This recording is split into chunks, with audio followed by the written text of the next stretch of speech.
they had three major policies that were going to be followed. First, Lucifer says, we have to make sure that people, humans, get to believe that Satan and his angels do not really exist. You know, Roger, that's interesting because a recent research study report that I read indicated that in a national survey, I believe it's over 75% of people do not really believe in a real tangible devil. But there is one. The next thing, the three-part policy that they had adopted there, the second one was to find a way of being able to get total control of people's minds. And that would be done by taking hypnotism out of the realm of the occult and introduce it as a new science for the benefit of mankind. They felt that by taking hypnotism out of the realm of the occult and introducing it as a new science for the benefit of mankind, they could then use people of great renown, educators, people of capacity, that would do great things, such as supposedly regress people in time to former lives.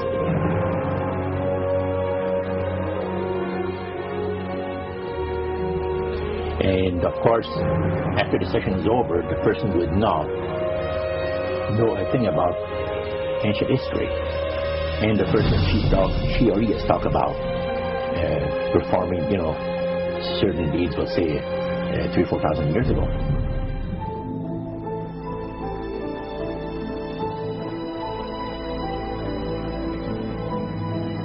But this was their strategy. Now, what this would do for the thing is this, that it would create in the minds of the general public, solidly set in the mind of the general public, an unwavering trust in that great deception. So now this would be a way of de-Christianizing the Western world through the avenue of mysticism. The three things were, number one, that they did not want Satan did not want the human family to think that he or his angels existed. Right. The second point that you made had to do with taking control of people's minds. That's right. The third point was what? Was to destroy the Bible without burning it. Okay. See? And what was the strategy on that? On that, it was very interesting. Because after the Great General Council,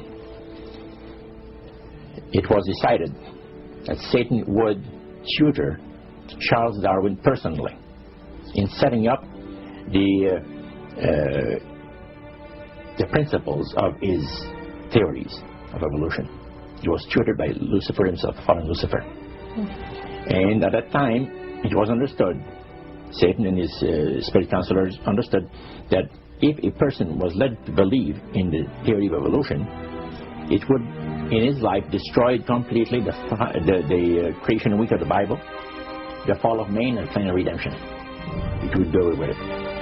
Anyone that teaches a theory of evolution is considered to be a minister of a great religious system. And he said that every teacher of that theory is recognized by the spirits as a person of great value and receives a very special unction from Satan himself, giving great power to induce spiritual blindness, to convince and convert.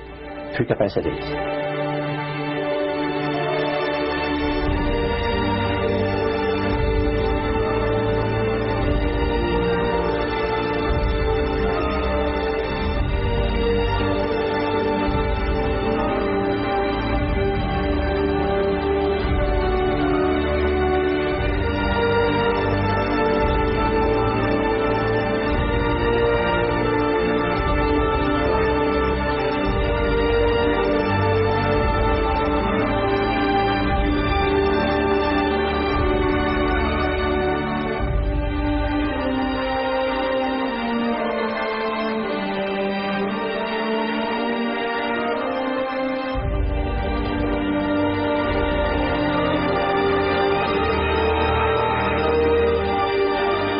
This is the grain plane, the master's grain plane. for harvesting the nations, for harvesting the multitudes of the earth into his cause, just before the close of the great controversy between the forces of good and evil. It's going to be done in a unique manner. This grain plants is going to take people are going to eat the stuff. Because it says spirits, demon spirits, will declare themselves to be inhabitants of far distant planets in the galaxies that are coming to warn the inhabitants of planet Earth of the impending destruction of the planet unless something seriously proper is done to avoid it.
Metaphor. If you think about Aladdin and his lamp, you've probably heard of that.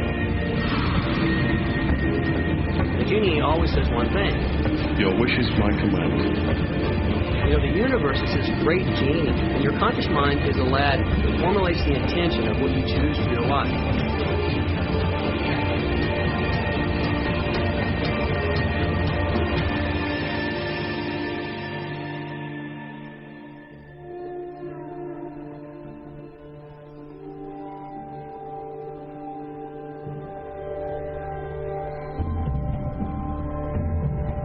At the very heart and core of all these secret societies lurks the Kabbalah.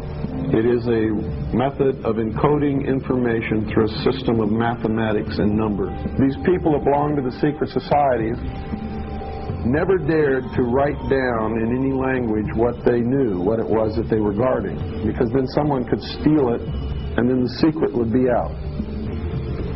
So they took this knowledge and they made it occult through a system of encoding, encryption, one of which is mathematics, numbers. Another is architecture.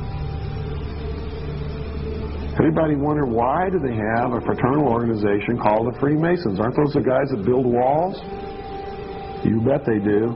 But every wall they build contains the secrets that have been kept and maintained throughout the ages, and it's encoded in the architecture and in the measurements of the buildings and in the mathematical formulas used to derive the geometry, the shape, the length and breadth and height of rooms. It's all encoded there.